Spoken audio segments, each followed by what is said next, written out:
রোহিঙ্গা সংকট দেশের পরিবেশ ও অর্থনীতির ওপর বড় চাপ তৈরি করছে। পাশাপাশি ওই এলাকায় বাড়ছে বিভিন্ন ধরনের অপরাধ। এনডিসিতে ক্যাপস্টোন কোর্সের সমাপনী অনুষ্ঠানে এসব কথাই জানান সেনাপ্রধান জেনারেল ওয়াকারুজ্জামান। অনুষ্ঠানে ফেলোদের সনদ তুলে দেন সেনাপ্রধান। মিরপুর সেনানিবাসে ন্যাশনাল ডিফেন্স কলেজ অডিটোরিয়ামে ক্যাপস্টোন কোর্সের সমাপনী অনুষ্ঠান।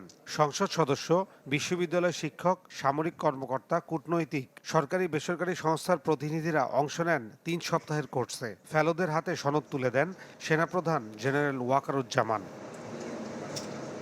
বক্তব্যে সেনাপ্রধান বলেন, এই কোর্সে অংশগ্রহণকারীরা সীমান্তের সমস্যা, প্রতিবেশী দেশগুলোর সাথে বিভিন্ন ইস্যু, পার্বত্য চট্টগ্রামের সমস্যা সহ বিভিন্ন বিষয়ে নিজেদের মধ্যে অভিজ্ঞতা বিনিময় করেছেন, যা নিজ নিজ কর্মস্থলে উল্লেখযোগ্য ভূমিকা রাখতে সহায়ক হবে।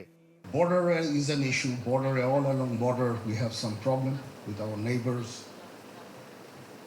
and Chittagong Hill Facts issue, the insurgency issue, knowledges of all this, and I'm sure that it's going to immensely benefit you in your own fields of expertise.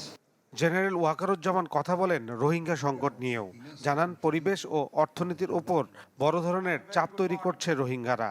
Rohingya issues কিভাবে আমাদের এফেক্ট করছে, ওই এলাকার এনভায়রনমেন্ট নষ্ট করা থেকে শুরু করে ইকোনমির উপরে হিউজ একটা প্রেশার, ড্রাগ ট্রাফিকিং, স্মাগলিং থেকে শুরু করে ওখানে অনেক ধরনের অপকর্ম চলছে।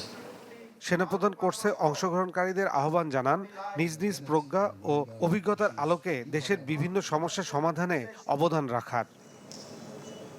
ফয়সাল হোসেন, চ্যানেল 24, ঢাকা।